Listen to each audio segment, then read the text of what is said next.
This is just a sample of the audiobook. To get the complete audiobook, access the link posted in the first comment.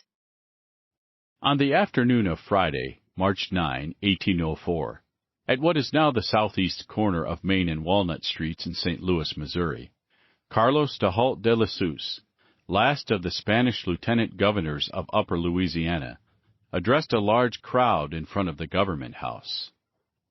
I now deliver this place and its dependencies. The flag under which you have been protected for the last 36 years is now about to be withdrawn. You are therefore absolved from your allegiance to His Catholic Majesty. Spanish troops fired a salute, and Governor de la Souze and Captain Amos Stoddard, an American officer serving as France's representative, signed the formal written transfer of the territory from Spain to the French Republic. Among the three official witnesses to the signing was Meriwether Lewis, who was in St. Louis making final preparation for the Corps of Discovery's legendary expedition to the Pacific Ocean.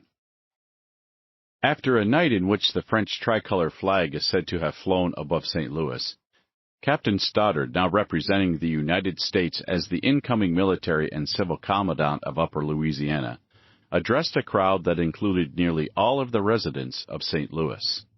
You are divested of the character of subjects, and clothed with that of citizens. You now form an integral part of a great community, the powers of whose government are circumscribed and defined by charter, and the liberty of the citizen extended and secured. That evening, Stoddard hosted a large party to celebrate the momentous event. Thanks to the Louisiana Purchase, the entire Mississippi Valley was now part of the United States. In hindsight, the two-day transfer appears to mark a transformative event in the history of the Valley and its peoples, a long colonial era giving way to the promise of American democracy, the switch from subjects to citizens, to paraphrase Captain Stoddard. The ceremonies themselves seem fraught with imperial meaning, the flags being lowered and raised, representing the relative fortunes of the respective powers. For Spain and France, it was a North American setback. For the United States, a sign of what would soon be called its manifest destiny.